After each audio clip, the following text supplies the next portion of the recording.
రాజుగారి పోటీలు రాసినవారు వసుంధరా గారు. ఒకప్పుడు కాంబోజ రాజ్యాన్ని కుమారవర్మ పాలించేవాడు. తాను అన్ని విద్యలలోనూ సాటి లేని మేటి అని ప్రజారంజకంగా రాజ్యం చేయటంలో తనకు తానే సాటి అని ఆయనకు గట్టి నమ్మకం. ఒకసారి ఆయన భార్య కర్పూరవల్లి తన భర్తతో చలోక్తిగా వారసత్వంతో రాజు కావటం విశేషం కాదని, స్వశక్తితో రాజ్యాన్ని సంపాదించుకోవటమే గొప్ప అని అన్నది. రాణి ఈ మాటలు పరిహాసానికి అన్నప్పటికీ కుమారవర్మ మీద అవి బాగా పనిచేశాయి. తన గొప్పతనం రాణికి రుజువు చేయాలని ఆయన అనేక రంగాలలో పోటీలు ఏర్పాటు చేశాడు. ఆ పోటీలలో పాల్గొనటానికి దేశం అన్ని ప్రాంతాల నుంచి ఉత్సాహవంతులైన యువకులు, శక్తిమంతులు వచ్చారు. ఆయా రంగాలలో ప్రవీణులైన వారు నిర్ణేతలుగా పనిచేశారు. పోటీలు జయప్రదంగా ముగిశాయి. బహుమతి ప్రదానం జరగవలసి ఉన్నది.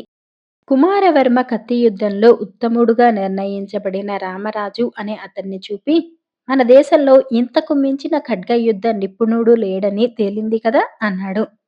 సభలో అందరూ అవునన్నారు. ఆ సంగతి నేను తేల్చాలి అంటూ రాజు కత్తి చేత పట్టుకుని రామరాజుతో యుద్ధానికి వచ్చాడు. అందరూ ఆశ్చర్యపోయారు. రామరాజుకు కుమారవర్మకు చాలాసేపు తీవ్ర పోరాటం జరిగింది. చివరకు రామరాజు కుమారవర్మ చేతి కత్తిని ఎగరకొట్టేశాడు. కుమారవర్మ ముఖంలో కత్తివాటుకు నెత్తురు చుక్కలేదు. ఇంతలో నిర్ణేతలు ముందుకు వచ్చి రామరాజు నియమాలను ఉల్లంఘించాడన్నారు. వాళ్ళు రామరాజుకు రహస్యంగా ఏదో చెప్పారు. రామరాజు కుమారవర్మ వద్దకు వచ్చి చేతులు జోడించి, ప్రభు, మీ చాకచక్యానికి తట్టుకోలేక నియమాలు కొన్నింటిని తప్పాను. తమతో మరొకసారి యుద్ధం చేసే అవకాశం ఇప్పించండి అన్నాడు. ఈసారి కుమారవర్మ రామరాజు చేతికత్తిని అతి శీఘ్రంగా ఎగరగొట్టేశాడు. బహుమతి రాజుకు లభించింది. ఇదే విధంగా సాహిత్య గోష్ఠిలో అందరినీ ఓడించిన విద్యానాథుణ్ణి రాజులు సవాలు చేశాడు. ఇద్దరూ చర్చ జరుపుతుండగా మధ్యలో నిర్ణేతలు విద్యానాథుడిలో వ్యాకరణ దోషాలు కలిగాయని బహుమతి రాజుకే నిర్ణయించారు. ఒకటేమిటి, అన్ని రంగాలలోనూ రాజు బహుమతులను ఇలాగే సంపాదించుకున్నాడు. ఇలా 1 సంవత్సరం కాదు, 5 సంవత్సరాల పాటు కుమారవర్మ తాను ఏర్పాటు చేసిన పోటీలన్నింటిలో తానే బహుమతులు పొందాడు. ఆయన ఈ సంగతి గర్వంగా తన భార్యకు చెబితే ఆమె నవ్వు ఊరుకున్నది. ఇలా ఉండగా కుమారవర్మకు ఒక దారుణ వార్త తెలిసింది. మంత్రి భైరవుడు చాలా కాలంగా రాజ్యాన్ని కాజేసేటందుకు కుట్ర చేస్తున్నాడు. ఆయన పథకం దాదాపు పూర్తి అయింది. ఈ వార్త తెలియగానే కుమారవర్మ తన భార్యతో సహా రహస్య మార్గాన తప్పించుకుని మారువేషాలతో నగరం విడిచి పారిపోయాడు. ఇక రాజు మామూలు మనిషే కనుక మంత్రి నిశ్చింతగా రాజ్యాభిషేకం చేసుకున్నాడు. కుమారవర్మ, కర్పూరవల్లి ఒక మారుమూల గ్రామం చేరి మారుపేర్లు పెట్టుకుని పేద దుస్తులు ధరించి కాయకష్టం చేసుకుని బతకసాగారు. ప్రజల మధ్య బతకటం ప్రారంభించినాక కుమారవర్మకు ప్రజల అవసరాలు, కష్టసుఖాలు బాగా తెలిసి వచ్చాయి. ఎందుకంటే అవి ఇప్పుడు తనవి కూడాను. తన పరిపాలన తాను అనుకున్నట్లు ప్రజారంజకంగా ఉండి ఉండలేదని, తన పాలనలో ప్రజలకు అన్యాయం చాలా జరిగిందని ఆయనకు ఇప్పుడు తెలిసి వచ్చింది. ఆ సంవత్సరం కూడా రాజధానిలో ఎప్పటిలాగే పోటీలు జరుగుతాయని తెలిసి ఆయనకు చాలా ఉత్సాహం కలిగింది. అయితే ఆ పోటీలను గురించి యువకులలో ఎలాంటి ఉత్సాహము లేకపోవటం చూసి ఆశ్చర్యపడి చాలా మందిని కారణం అడిగితే, ఎందుకొచ్చిన పోటీలు, బహుమతులు రాజుగారికే కదా అన్నాడు పెదవి విరుస్తూ. తన ప్రతిభను ప్రజలు గుర్తుంచుకున్నారనుకొని కుమారవర్మ సంతోషించాడు. కానీ ఇప్పుడు రాజు భైరవుడు మంత్రాలోచనలో తప్ప ఇంకెందులోనూ సామర్థ్యం కలవాడు కాడు. ఆ కారణం చేత కుమారవర్మ పోటీలలో పాల్గొని బహుమానాలు పొందుదామని రాజధానికి బయలుదేరాడు. వేరు వేరు రంగాలలో పోటీకి వచ్చిన వారి శక్తి సామర్థ్యాలు చూస్తుంటే కుమారవర్మకు ఆశ్చర్యం కలిగింది. దేశం పొత్తిగా చచ్చుపడిపోయినట్లున్నది. కుమారవర్మ చాలా రంగాలలో నెగ్గాడు. అన్ని రంగాలలోనూ గెలిచిన వారిని చిట్ట చివరకు రాజైన భైరవుడు సవాలు చేశాడు. అతనికి కుమారవర్మకు కత్తి యుద్ధం జరిగింది. కుమారవర్మ కొద్ది క్షణాలలోనే భైరవుణ్ణి నిరాయుధుడిగా చేశాడు. వెంటనే నిర్ణేతలు కలగచేసుకుని కుమారవర్మ నియమోల్లంఘనం చేశాడని, లేకపోతే విజయం భైరవుడిది అయి ఉండేదని అన్నారు. వాళ్ళు కుమారవర్మను అవతలకు తీసుకుపోయి, వెర్రివాడా, నువ్వు పోటీ చేస్తున్నది ఒక వ్యక్తితో కాదు, ఒక గొప్ప పదవితో. నువ్వు ఓడిపోవలసినది భైరవుడికి కాదు, సింహాసనానికి. రాజును క్షమాపణ కోరి మరొక పోరాటానికి అవకాశం వేడుకుని ఈసారి ఓడిపో, లేకుంటే ప్రమాదంలో పడగలవు అన్నారు. గత్యంతరం లేక కుమారవర్మ వాళ్ళు చెప్పినట్టే చేసి రెండోసారి భైరవుణ్ణి గెలవనిచ్చాడు. తాను రాజుగా ఉంటూ బహుమానాలందుకోవటంలో ఉండిన రహస్యం కుమారవర్మకు అర్థమైంది. అతను గ్రామానికి తిరిగి రాగానే కొంతమంది అతనితో, ఏమైంది? అన్ని రంగాలలోనూ భైరవ మహారాజే గెలిచాడా? ఈ భాగ్యానికి శ్రమపడి రాజధానికి ఎందుకు వెళ్ళావు? నీకు బహుమతి కావాలంటే నువ్వు రాజువు కావాలి అన్నారు. భైరవుడి పరిపాలనలో ప్రజాపీడన అంతకంతకు హెచ్చిపోతున్నది. అది గ్రహించి కుమారవర్మ దేశ సంచారం చేసి ఉత్సాహ ధైర్యాలు కల యువకులను తనతో చేర్చుకుని రహస్య సైన్యాన్ని తయారు చేసుకున్నాడు. ఆ సైన్యానికి నాయకుణ్ణి ఎన్నుకోవటానికి యువకుల మధ్య పోటీలు జరిగాయి. అమిత ఉత్సాహంతో జరిగిన యుద్ధ విద్యల పోటీలన్నింటిలోనూ కుమారవర్మ నెగ్గి సేనా నాయకుడిగా ఎన్నుకోబడ్డాడు. తిరిగి రాజ్యాన్ని సంపాదించటానికి కుమారవర్మ చాలా చక్కని పథకం ఆలోచించాడు. మరుసటి ఏడు జరిగిన పోటీలకు కుమారవర్మ తన సైన్యాన్ని వెంటపెట్టుకుని వెళ్లి యుద్ధ విద్యలకు సంబంధించిన పోటీలన్నింటా నెగ్గాడు. తర్వాత భైరవుడు అతన్ని కత్తి యుద్ధంలో సవాలు చేశాడు. కుమారవర్మ అతి సులువుగా భైరవుడి చేతి కత్తిని ఎగరకొట్టి తన కత్తిని భైరవుడి గుండెలకు ఆనిచ్చి అక్కడ చేరిన ప్రజలతో, ఈ దుర్మార్గుడు నన్ను చంపాలని చూశాడు. కానీ విశ్వాసపాత్రులు హెచ్చరించటం వల్ల నేను ప్రాణాలతో బయటపడ్డాను. నేను ఒకప్పుడు మీ రాజును, కుమారవర్మను. ఈ భైరవుడు ప్రజారంజకంగా మిమ్మల్ని పరిపాలించి ఉంటే నేను కలుగజేసుకుని ఉండను. ప్రజల క్షేమం కోసమే నేను ముందుకు వచ్చాను. నన్ను తిరిగి మీ రాజుగా ఆమోదిస్తారా? లేక సింహాసనం కోసం యుద్ధం చేయాలా? అంటూ తన మారువేషం తొలగించాడు. సభికులు జయ జయధ్వానాలు చేశారు.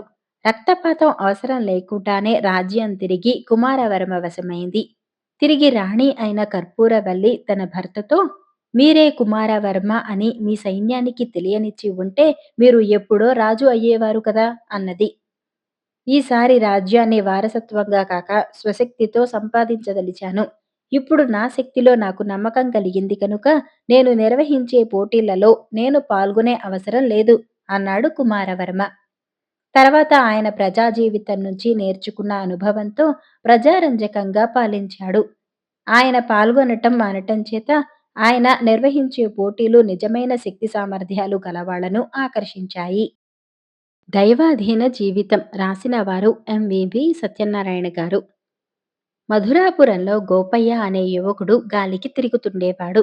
ఆ గ్రామానికి చెందిన కాళికాలయం పూజారి భూషయ్య దృష్టి గోపయ్య మీద పడింది. భూషయ్యకు గోపయ్య లాంటి వాడి అవసరం ఎంతైనా ఉన్నది. గ్రామం దీనస్థితిలో ఉండిన కాలంలో గ్రామస్తులు కాళికాదేవినే అన్నింటికి నమ్ముకొని ఆవిడకు ముక్కులు ముడుపులు నైవేద్యాలు బాగా చెల్లించేవారు. అందుచేత పూజారి భూషయ్య పని 3 పువ్వులు 6 కాయలుగా ఉండేది. ఇటీవల గ్రామానికి మంచి సౌకర్యాలు ఏర్పడ్డాయి. పంటలు బాగా పండుతున్నాయి. ప్రజలకు రోగాల బాధ కూడా అంతగా ఉండటం లేదు. వచ్చే రోగాలేవో కాళికాదేవి అనుగ్రహం అవసరం లేకుండానే మందులతో నయమవుతున్నాయి. గ్రామస్తులకు దేవి భయం తగ్గిపోయిన కొద్దీ భూషయ్య రాబడి కూడా తగ్గిపోయింది. ప్రజలలో దైవభీతి కలిగించటానికి ఒక నాటకం ఆడాలి. అందులకు భూషయ్యకు కావలసినది గోపయ్యలాగా గాలికి తిరిగేవాడు. అందుచేత భూషయ్య గోపయ్యను చేరతీసి భక్తులు దేవికిచ్చే నైవేద్యాలు తినటానికి ఇచ్చి అప్పుడప్పుడు చిల్లర డబ్బులు కూడా వాడి చేతిలో పెట్టి క్రమంగా వాణ్ణి మంచి చేసుకున్నాడు. ఒకనాడు భూషయ్య గోపయ్యతో, ఒరే అబ్బి, నేను చెప్పినట్టు చేశావంటే నీకు ఇప్పుడున్న చెడ్డ పేరు పోయి గొప్ప పేరు వస్తుంది. మన ఎత్తు పారిందంటే నీకు కొంత నెల జీతం కూడా ఏర్పాటు చేయగలను అని గోపయ్య ఏం చేయవలసినది చెప్పాడు. భూషయ్య తాను ఆడదలిచిన నాటకం గురించి అంతా చెప్పినాక అందులో తన పాత్ర తాను నిర్వహించటానికి గోపయ్య ఒప్పుకున్నాడు. సాయంత్రం ఇంటికి వస్తూనే గోపయ్య విరుచుకుపడిపోయాడు. వాడి తల్లిదండ్రులు పైత్య వికారం అనుకున్నారు.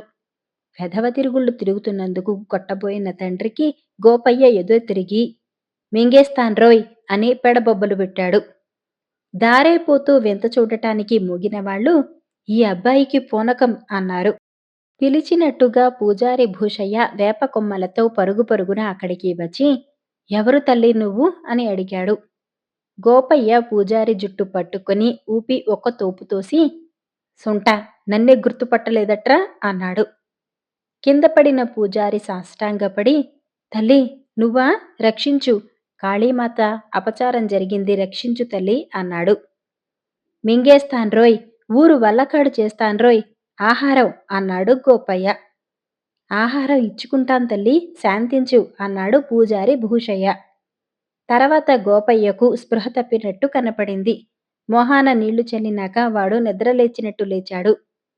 ఈ నాటకం వృధా పోలేదు. గ్రామస్తులు దేవతకు భయపడి మొక్కుబళ్ళు చాలా ఎక్కువగా చెల్లించసాగారు.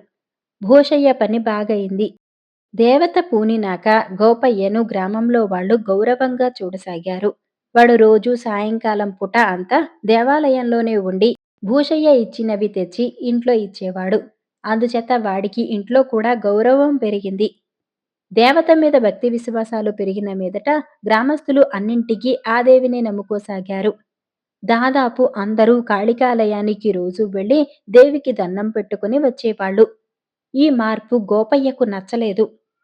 గోపయ్య పూజారిని కలుసుకుని తాను ఇక పూనకం నటించనన్నాడు.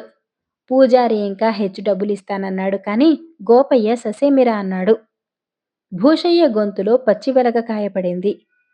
అయితే నేను పూనకం నటిస్తాను, నువ్వు వేపమండలు పట్టుకునే వేషం నటించు అన్నాడతను. గోపయ్య కొంచెం మెత్తపడ్డాడు. డబ్బు ఊరికే వస్తున్నది మరి.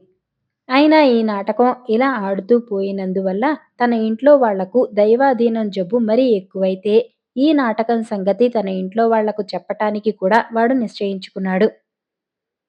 పూజారికి ఇంకో కొత్త ఆలోచన వచ్చింది. గోపయ్య చీకటితోనే వచ్చి గుడిలో అమ్మవారి విగ్రహం చాటున దాక్కుని కనపడకుండా అమర్చిన తాళ్లు లాగి భక్తులు వచ్చే సమయానికి గుడి తలుపులు తెరుచుకునేటట్టు చేస్తాడు. గుడి తలుపులు వాటంతట అవే తెరుచుకుంటాయని నమ్మి ఊళ్ళో వాళ్ళు అమ్మవారిని మరింత విశ్వాసంతో కొలుస్తారు. ఈ ఉపాయం పూజారి గోపయ్యకు చెప్పాడు. అది కూడా విజయవంతంగా అమలు జరిగింది. గ్రామస్తులకు తమ ఊరి దేవతలో అంతులేని గుడ్డి నమ్మకం ఏర్పడిపోయింది. వాళ్ళు శ్రమపడటం మానేసి భజనలో పడ్డారు.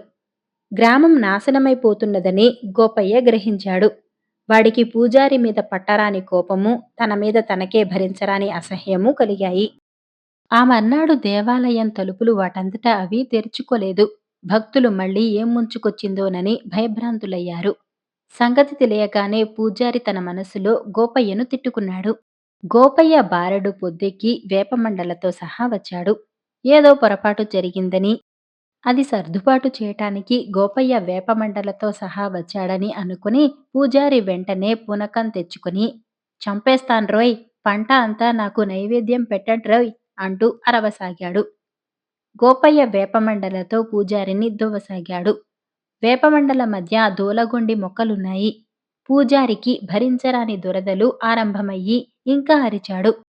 గోపయ్య అతన్ని మండలతో బాదుతూ, "దిగుతావా దిగవా? ఈ గ్రామం వదిలిపోతావా పోవా? అస్తమానము నీకే దిగబోయటానికి ఇక్కడ ఏమైనా పాతర పోశామనుకున్నావా?" అన్నాడు. పూజారి ఆట కట్టయింది. దురద దెబ్బలు భరిస్తూ పూనకం అభినయించటం అతనికి కష్టమైంది.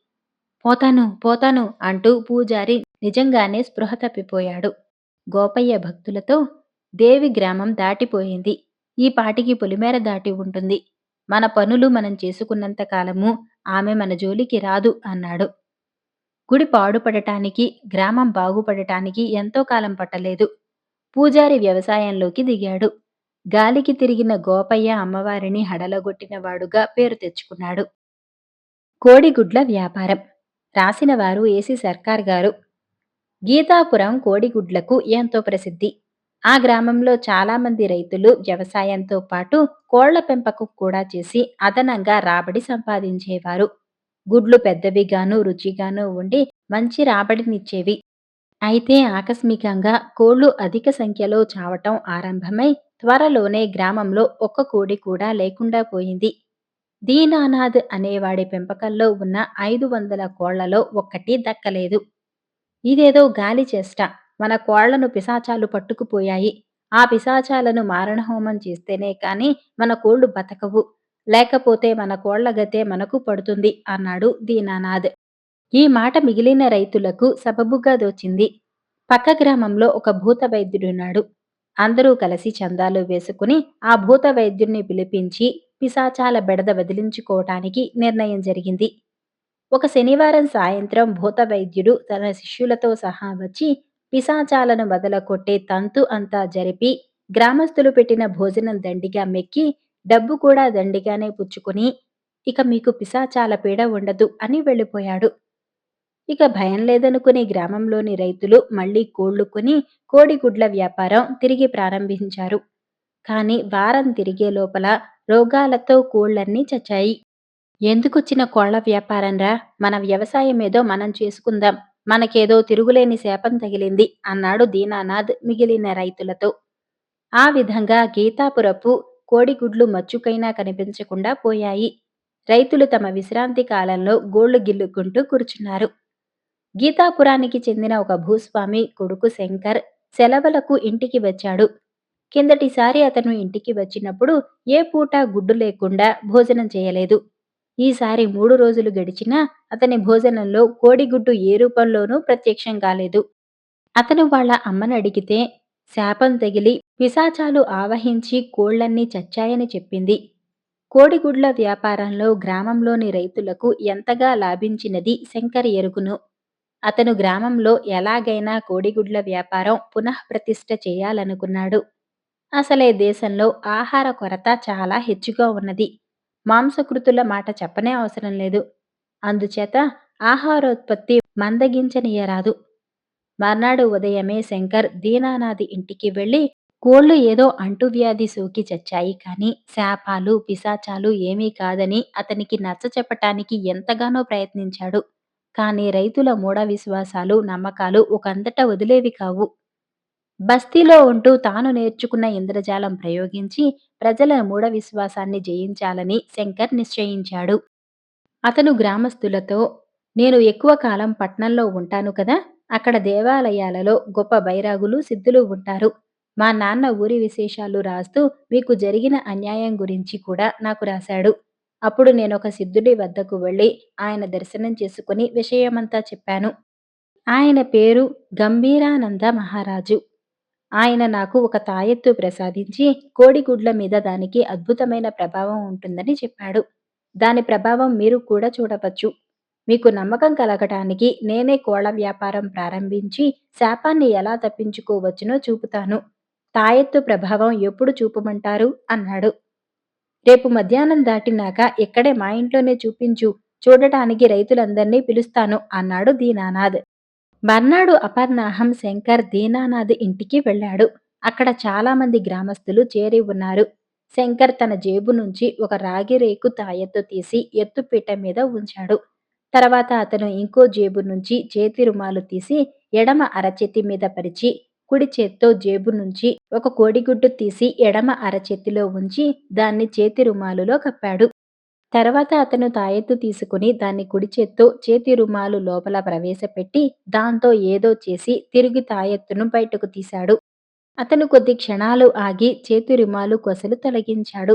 అతని ఎడమ చేతిలో 2 గుడ్లు ఉండటం చూసి ఆశ్చర్యంతో గ్రామస్తుల కళ్ళు వెళ్లుకొచ్చాయి. శంకర్ 2 గుడ్లను చేతి గుడ్డలో చుట్టి జేబులో పెట్టుకొని తాయెత్తును తీసి కళ్ళకద్దుకొని ఎర్రదారంతో తన జబ్బకు కట్టుకున్నాడు. ముందుగా అతను పట్నానికి వెళ్లి ప్రభుత్వ పశుపోషణ శాఖ అధికారులతో మాట్లాడి కోళ్ల నిపుణుల సలహా సహకారాలు పొంది కోళ్ల పెంపకం మీద పుస్తకాలు మందులు వగైరా కొన్నాడు. వాటిని వాడే పద్ధతి నేర్చుకున్నాడు. 2 రోజులలో అతను ఎన్నో విషయాలు తెలుసుకుని దీనానాథ్ ఇంట ప్రదర్శన చేసే లోపల గుడ్లను రెట్టింపు చేసే వైనం కూడా తెలుసుకున్నాడు. ఒక పెద్ద గుడ్డు గుల్లను సంపాదించి దాన్ని నిలువుగా 2 సమభాగాలుగా కొయ్యాలి. సగం గుల్లలో చిన్న కోడి గుడ్డు సులువుగా ఇముడుతుంది. ఇలా ఇమిడ్చిన గుడ్డును శంకర్ ప్రదర్శనకు ఉపయోగించాడు. అతను ప్రేక్షకులకు గుల్లపై భాగం మాత్రమే చూపి చేతి గుడ్డ చాటున చిన్న గుడ్డును గుల్ల నుంచి వేరు చేశాడు. కొంత దూరం నుంచి చూసేవారికి గుల్ల కూడా పూర్తిగా గుడ్డులాగానే కనపడుతుంది. తన ఇంద్రజాలం పారగానే శంకర్ మిగిలిన కార్యక్రమం చేపట్టాడు. అతను కొన్ని కోళ్లను కొని పెంచనారంభించాడు. ప్రభుత్వం వారు సరఫరా చేసే మేలు రకం ఆహారం వాటికి పెట్టాడు. అంటువ్యాధులు సోకకుండా వాటికి సూది మందులు అవి ఇచ్చాడు. కోళ్లు బాగా పెరిగి పెద్ద పెద్ద గుడ్లు పెట్టాయి. ఒక్క కోడి కూడా చావలేదు. గ్రామస్తులు రోజూ వచ్చి అతని కోళ్ల పరిశ్రమను చూసిపోయేవారు. 3 వారాలు ముగిసేసరికి శంకర్ కోళ్ల వ్యాపారం అద్భుతంగా రూపొందింది. అంతా నా తాయెత్తు చలువ. దీనూ మామ తాయెత్తు పై ఎత్తును కాపాడింది. ప్రత్యేకమైన ఆహారం కోళ్లను బలవపెట్టింది. ఇంజెక్షన్లు పుష్టినిచ్చాయి. మీరేమీ భయపడవద్దు. మళ్ళీ కోళ్ల వ్యవసాయం సాగించి గీతాపురం కోడిగుడ్లను మళ్ళీ నమ్మకానికి పెట్టండి. సిద్ధుల వారినడిగి ఇంకా తాయెత్తులు తెస్తాను. నేనిక్కడ ఉన్నన్నాళ్ళు నా తాయెత్తు ఉండనే ఉంటుంది. ప్రతిరోజు ప్రతి ఇంటికి వచ్చి మీ కోళ్లకు అపాయం లేకుండా చూస్తాను అన్నాడు శంకర్. శంకర్ ఇచ్చిన ప్రోత్సాహంతో రైతులు కొత్తగా కోళ్లు కొన్నారు. శంకర్ వాటికి కావలసిన ఆహారము, మందులు ఏర్పాటు చేశాడు. వాటిని తానే స్వయంగా ఇచ్చాడు. కోళ్లు ఏపుగా పెరిగి పెద్ద పెద్ద గుడ్లు పెట్టాయి. మళ్ళీ గీతాపురం కోడిగుడ్లు మార్కెట్లోకి విరివిగా వచ్చాయి. రైతులు లోగడ కన్నా బాగా సంపాదించారు.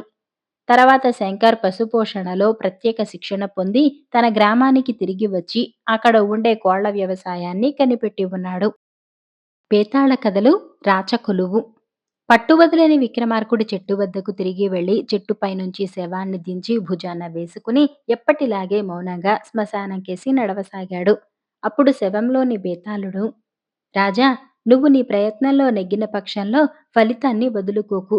కొందరు శ్రమపడి విజయం సాధించి దానివల్ల లభించే ప్రయోజనాన్ని కాలతన్నేస్తారు. ఇందుకు నిదర్శనంగా నీకు విశ్వనాథుడనే కృషీవలుడి కథ చెబుతాను. శ్రమ తెలియకుండా విను అంటూ ఇలా చెప్పసాగాడు. చిత్రకూటంలో విశ్వనాథుడు అనేవాడు కర్షకుల కుటుంబంలో జన్మించాడు. ఏ పూర్వజన్మ సుకృతం చేతనో కాని అతనికి చిన్నతనం నుంచి సంగీతంలో సహజ పాండిత్యం ఉంటూ వచ్చింది. అది చూసి అతని తండ్రి అతన్ని తన ఇష్టం వచ్చినట్టు తిరిగి సంగీతం నేర్చుకొనిచ్చాడు. ఆ విధంగా విశ్వనాథుడు మంచి వైణికుడిగా తయారయ్యి ఇంటికి తిరిగి వచ్చి తండ్రితో పాటు వ్యవసాయం పనులు రోజల్లా చేస్తూ పొద్దుగూకి ఇంటికి వచ్చాక ఇంటి అరుగు మీద వీణ వాయించుకుంటూ పాడుతూ ఆనందించేవాడు. విశ్వనాథుడికి వివాహమైంది. అతని భార్య మీనాక్షి కూడా తన భర్త వీణ వాయించటంలో అపార ప్రజ్ఞ గలవాడని గ్రహించింది. సాయంకాలం పూట అతను వీణ వాయిస్తూ పాడుతుంటే వినటానికి మూగేవాళ్లలో సంగీతం బాగా తెలిసిన వాళ్ళు కూడా ఉండేవాళ్ళు. అలాంటి వాళ్ళు మెచ్చినది విశ్వనాథుడి సంగీతం. అనేక మంది విశ్వనాథుడితో, ఇంత సంగీతం ఉన్న నిన్ను ఏ రాజైనా నిక్షేపంగా తన ఆస్థానంలో ఉంచుకుంటాడు. రోజల్లా వాననక ఎండనక ఒళ్ళు విరుచుకొని వ్యవసాయం చేసి నువ్వు బావుకునేది ఏమిటి అన్నారు. మీనాక్షికి కూడా మనసులో అలాంటి ఉద్దేశం ఉండేది. కానీ విశ్వనాథుడికి రాజుల వద్ద కొలువు చేయాలని కానీ, అందుకోసం ఎవరినో ఆశ్రయించి తన సంగీతాన్ని ప్రదర్శనకు పెట్టాలని కానీ ఎంతమాత్రమూ లేదు. అది గ్రహించి మీనాక్షి తన అభిప్రాయాన్ని అతనికి చెప్పలేదు. అయితే ఆమె కోరిక ఎవరి ప్రయత్నమూ సిఫారసు లేకుండానే తీరిపోయింది. ఒకనాడు విశ్వనాథుడు అరుగు మీద కూర్చొని వీణ వాయిస్తుండగా ఎవరో 2 మనుషులు ఏ ఊరి వాళ్ళో వచ్చి అతని సంగీతం శ్రద్ధగా చివరిదాకా విని వెళ్ళిపోయారు. వాళ్ళు మారువేషాలలో ఉన్న ఆ దేశపు రాజు మంత్రిను. తరువాత కొద్ది రోజులకు రాజు విశ్వనాథుణ్ణి సగౌరవంగా తన వద్దకు రప్పించి అతనికి తన ఆస్థానంలో ఉద్యోగం ఇచ్చాడు. మొదట విశ్వనాథుడికి ఆస్థానం ఖైదులాగా తోచినా రాను రాను గొప్పవాళ్ల మధ్య మసలటము, తన సంగీతాన్ని రాజు మొదలుకొని చిల్లర ఉద్యోగి వరకు రోజూ మెచ్చుకుంటూ ఉండటము అతనికి ఆనందం చేకూర్చసాగాయి. ఇలా ఉండగా ఒకసారి రత్నపురం నుంచి చిత్రకూటానికి కుంజరుడు అనే సంగీత విద్వాంసుడు తన శిష్యులతో వచ్చాడు. అతని కోరికపై రాజు విశ్వనాథుడికి కుంజరుడికి పోటీ ఏర్పాటు చేశాడు. అయితే పోటీలో విశ్వనాథుడు ఓడిపోయాడు. ఎందుకంటే విశ్వనాథుడు వీణ వాయించటంలో ఎంత ప్రావీణ్యం గలవాడైనప్పటికీ కుంజరుడు సంగీతంలో అసమాన పాండిత్యం గలవాడు. ఆ సంగతి రాజుకు సభికులకు మాత్రమే కాక విశ్వనాథుడికి కూడా కొట్టవచ్చినట్టు స్పష్టంగా కనిపించింది. ఇది జరిగిన మరుక్షణం నుంచి విశ్వనాథుడి పట్ల రాజుకు, రాజు వద్ద కొలువు చేసే వారికి ఆదరం ఒక్కసారిగా తగ్గిపోయింది. విశ్వనాథుడు వారి దృష్టిలో చేసిన పెద్ద నేరమేమంటే రాజ్య ప్రతిష్టను నిలబెట్టలేకపోవటం. ఈ సంగతి గ్రహించి విశ్వనాథుడు మానసికంగా అమిత బాధపడ్డాడు. మీకెందుకు విచారం, జయాపజయాలు దైవాధీనాలు అన్నది మీనాక్షి. నన్ను బాధిస్తున్నది అపజయం కాదు, నేను సమర్థుడి చేతిలో ఓడిపోయాను. రాజుగారి ప్రవర్తన నన్ను బాధిస్తున్నది అన్నాడు విశ్వనాథుడు. అతను ఒక నిర్ణయానికి వచ్చి కొలువుకు వెళ్ళటం మానేసి సంగీతంలో రాక్షస సాధన ప్రారంభించాడు. 6 నెలల పాటు అతను అలా సాధన చేసినా అతను కొలువుకు రాలేదని విచారించిన వారు లేరు. 6 నెలలు సాధన చేసి విశ్వనాథుడు రత్నపురికి వెళ్లి కుంజరుణ్ణి తనతో పోటీకి ఆహ్వానించి పోటీలో అతన్ని ఓడించాడు. కుంజరుడు పరమానందంతో విశ్వనాథుణ్ణి కౌగిలించుకుని తన ఓటమి ఒప్పుకుంటూ విశ్వనాథుడి పట్టుదలను ప్రశంసించాడు. విశ్వనాథుడు కుంజరుణ్ణి ఓడించి వచ్చాడని తెలియగానే రాజు అతని అనుచరులు విశ్వనాథుణ్ణి చూడవచ్చి అతని గొప్పతనాన్ని సరిగా గుర్తించనందుకు క్షమాపణ చెప్పుకుని అతన్ని రోజూ ఆస్థానానికి వస్తూ ఉండవలసినదిగా కోరారు. విశ్వనాథుడు వారితో తనకు ఇక ఆస్థాన ఉద్యోగం అవసరం లేదని, తాను తన గ్రామానికి తిరిగిపోతున్నానని చెప్పాడు. అతను తన ఇంటికి తిరిగి వచ్చి పూర్వంలాగే పగలు వ్యవసాయం చేసుకుంటూ సాయంకాలం వీణ వాయించుకుని వినవచ్చే వారిని ఆనందపరుస్తూ సుఖంగా జీవించాడు. బేతాళుడి కథ చెప్పి, రాజా, విశ్వనాథుడు ఎలాంటి మనిషి అనాలి? అతను పోటీలో ఓడిపోయినప్పుడు సంతోషంగా ఎందుకు ఓటమి ఒప్పుకున్నాడు? ఓటమికి అభ్యంతరం లేనివాడు 6 మాసాలు రాక్షస సాధన చేసి కుంజరుణ్ణి పనిపెట్టుకుని ఎందుకు ఓడించాడు? ఓడించి రాజుగారి సద్భావాన్ని తిరిగి సంపాదించుకున్నవాడు ఆస్థాన విద్వాంసుడి పదవి వదులుకొని ఇంటికి తిరిగి వచ్చి వ్యవసాయం ఎందుకు చేసుకున్నాడు? ఈ ప్రశ్నలకు సమాధానం తెలిసి కూడా చెప్పకపోయావో నీ తల బద్దలవుతుంది అన్నాడు. దానికి విక్రమార్కుడు, విశ్వనాథుడు సంగీత ప్రవీణుడే కాదు, సంగీత ప్రియుడు. అతను తన ఆనందం కోసం వీణ వాయించుకుంటూ బతుకు తెరువు కోసం వ్యవసాయం చేసుకునేవాడు. అయితే రాజుగారి దృష్టిలో పడటంతో అతనికి సంగీతమే బతుకు తెరువైంది. తనకన్నా గొప్పవాడు తనను ఓడిస్తే అందులో అతనికి అవమానం కనిపించలేదు. కాని అది రాజుగారికి అవమానమైంది. గొడ్డు సాధన చేసి ఎవరైనా విజయం సాధించవచ్చునని, సంగీత ప్రియత్వానికి జయాపజయాలకు సంబంధం లేదని నిరూపించటానికి అతను కుంజరుణ్ణి ఓడించాడు. కానీ సంగీతం బతుకు తెరువుగా పెట్టుకోవటంలో సుఖం కానీ మనశ్శాంతి కానీ లేవని తెలిసి వచ్చి విశ్వనాథుడు రాజు కొలువు మానేసి తన ఇంటికి తిరిగి వచ్చి మళ్లీ వ్యవసాయం చేపట్టాడు అన్నాడు. రాజుకి ఈ విధంగా మౌనభంగం కలగగానే బేతాళుడు శవంతో సహా మాయమై తిరిగి చెట్టెక్కాడు. ముసలిదాని సహాయం రాసిన వారు చాగంటి విశ్వనాథరావు గారు. ఒక అడవి ప్రదేశంలో ఒక ముసలిదాని గుడిసె ఉండేది. ఆ దారిన ప్రయాణించే వాళ్ళు ఆ ప్రాంతం చేరేసరికి చీకటి పడితే ఆ రాత్రి ముసలావిడ ఇంట తలదాచుకొని తెల్లవారి ముందుకు సాగిపోయేవాళ్ళు. ఎందుకంటే అడవిలో దొంగల భయం కూడా ఉండేది. దొంగలు కూడా తాము దొంగలించిన ధనం తాత్కాలికంగా ముసలావిడ దగ్గర దాచిపెట్టి అందులో కొంత ఆమెకు ఇస్తూ ఉండేవారు. ఒకరోజు సాయంకాలం ఒక దొంగ ముసలావిడ ఇంటికి వచ్చి ఆమెకు ఒక ముత్యాల హారం తీసి చూపి, ఇది నీ దగ్గర దాచి ఉంచి నేను అడిగినప్పుడు ఇయ్యి. ఇది ఒక జమీందారుది. జమీందారు కొడుకు ఈ రాత్రి ఇటుగా గుర్రం మీద వచ్చి రాత్రికి నీ ఇంట బస చేస్తాడు. అతని గుర్రాన్ని నీ ఇంటి ముందున్న చెట్టుకు కట్టివేస్తాడు. నేను ఒక రాత్రి వేళ వచ్చి ఈ ఆహారాన్ని నీ వద్ద తీసుకుని ఇందులో సగం నీకిచ్చి మిగిలిన ముత్యాలతో సహా ఆ గుర్రం మీద వెళ్ళిపోతాను. జమీందారు కొడుకు తెల్లవారి లేచి తన గుర్రాన్ని ఎవరో ఎత్తుకుపోయారు అనుకుంటాడు. నీ మీద అతడికి ఎటువంటి అనుమానము రాదు అన్నాడు. ఈ ఏర్పాటుకు ముసలావిడ ఒప్పుకుని దొంగ చూస్తుండగానే ఉట్టి మీద ఉన్న 3 కుండల్లో పైదానిలో ఆహారాన్ని పెట్టింది. దొంగ వెళ్ళిపోయాడు. దొంగ చెప్పినట్టే చీకటి పడే వేళకు జమీందారు కొడుకు గుర్రం మీద వచ్చి ఆ రాత్రికు ముసలావిడ ఇంట ఉంటానన్నాడు. ముసలావిడ సరేనన్నది. జమీందారు కొడుకు తన గుర్రాన్ని తీసుకుపోయి ముసలావిడ ఇంటి ముందున్న చెట్టుకు కట్టేశాడు. అతను నిద్రపోయాడని రూఢీ కాగానే ముసలావిడ దొంగ కోసం నిరీక్షిస్తూ చెట్టు కింద ఉన్న గుర్రం కనిపించేలాగా కిటికీ దగ్గర కూర్చున్నది. దొంగ రానే లేదు. తెల్లవార వస్తున్నది. ఇంక దొంగ రాడనుకుని ముసలావిడ ముత్యాల హారం తనకే ఉంచుకోవాలన్న దుర్బుద్ధితో పుట్టిమీద ఉన్న పైకుండలో చేయి పెట్టింది. అందులో ముత్యాల హారం లేదు. వెంటనే ముసలావిడకు గుండె ఆగినంత పనైంది. వెనుక నుంచి పెద్ద నవ్వు వినిపించేసరికి ముసలావిడ ఉలిక్కిపడి వెనక్కు చూసింది. ఆమెకు జమీందారు కొడుకు కనిపించాడు. ముత్యాల హారం అతని చేతిలో ఉన్నది. ముసలమ్మా, ఈ హారం మా వంశంలో చాలా కాలంగా ఉంటున్నది. ఇలాంటి ముత్యాలు ఒకంతట దొరకవు. వీటి వెల చాలా ఉంటుంది. నేను మా జమీందారీ గ్రామం విడిచి పట్నంలో స్థిరపడబోతున్నాను. నేను ఈ ప్రాంతం చేరేసరికి సూర్యాస్త సమయం కావస్తున్నది. చీకటి పడి అరణ్యంలో చిక్కుకోవటం నాకు, ఈ హారానికి కూడా ప్రమాదం. అందుచేత ఈ రాత్రి నీ ఇంట గడిపి తెల్లవారినాక బయలుదేరతలిచాను. అయితే రాత్రి ఈ హారాన్ని, నా గుర్రాన్ని ఎవరు కాపలా కాస్తారన్న సమస్య వచ్చింది. ఆ 2 పనులు నీ చేతనే చేయించాలని నిర్ణయించి, దొంగలాగా వేషం వేసుకొని వచ్చి నిన్ను కాస్త మోసగించాను.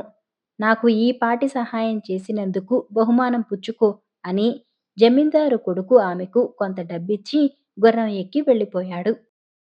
మరిన్ని మంచి కథల కోసం వీడియోని లైక్ చేసి ఛానల్‌ని సబ్స్క్రైబ్ చేసుకోండి. ధన్యవాదాలు.